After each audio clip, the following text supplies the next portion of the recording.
नमस्कार, कोल्हापुरी खाद्य संस्कृतीमध्ये मी राजश्री तुमचं स्वागत करते। आज आपण बघणार आहोत वजडी साध्या सोप्या पद्धतीने आणि कमीत कमी वेळेत कशी साफ करायची।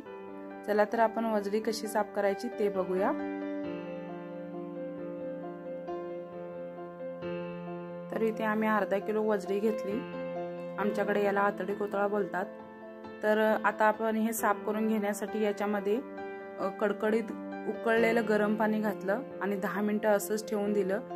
तर 10 मिनिटांनंतर पण बघा हे गरमच आहे, याची सालं आपल्याला नीट काढता येत नाही। तर अजून एक 5 मिनिटं बघूया आपण।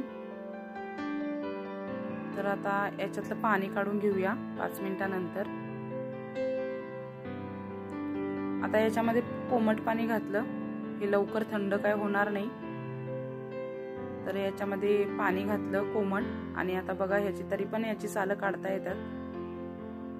आता याची सगळी अशी सालं काढून घेऊया वरची।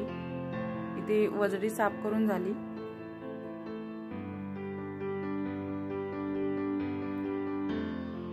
तर हे साफ कसं करायचं हे माझी आई दाखवते तुम्हाला करून।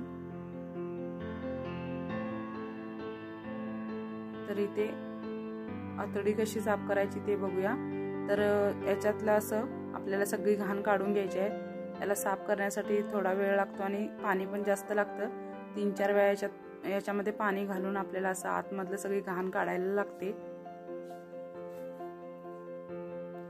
तर याच्यातलं परत एकदा पाणी आम्ही काढून घेतलं आणि दुसरं पाणी घातलं। आता इथे वजडी वगैरे साफ झाली।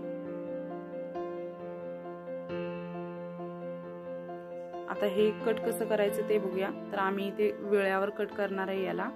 तर आतडी अगोदर कशी कट करायची ते बघूया। तर या पद्धतीने गोल अशी करून घ्यायची बोटाला आणि अशी विळेवर चिरून घ्यायची। तुमच्याकडे जर विळा वगैरे नसेल तर तुम्ही चाकूने किंवा सुरेने कट केलं तरी चालेल।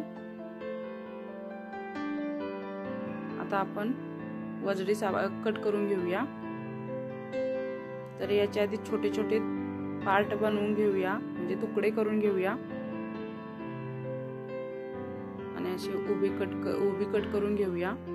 जेवढे तुम्हाला असं जेवढी साईज पाहिजे असेल त्याप्रमाणे कट करून घ्यायचं। तर आम्ही इथे मोठे मोठे याचे तुकडे करून घेतले, कारण ते शिजल्यानंतर छोटे होतात।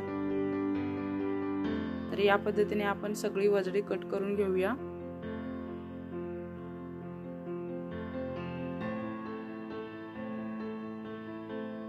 आम्ही इथे सगळी वजडी कट करून घेतली। आता परत एकदा याच्यामध्ये पाणी घालून चांगलं स्वच्छ धुवून घेऊया याला। तर याला आता आपण गाळून घेऊया। तुमच्याकडे पुरणाचे वगैरे चाळण असेल त्याच्यामध्ये गाळून घेतलं तरी चालेल। आता इथे वजडी आपली साफ करून आणि कट करून बनवण्यासाठी तयार झाली। तुम्हाला माझी पद्धत आवडली असेल तर लाईक करा, शेअर करा, चॅनेलला सबस्क्राईब करा। धन्यवाद।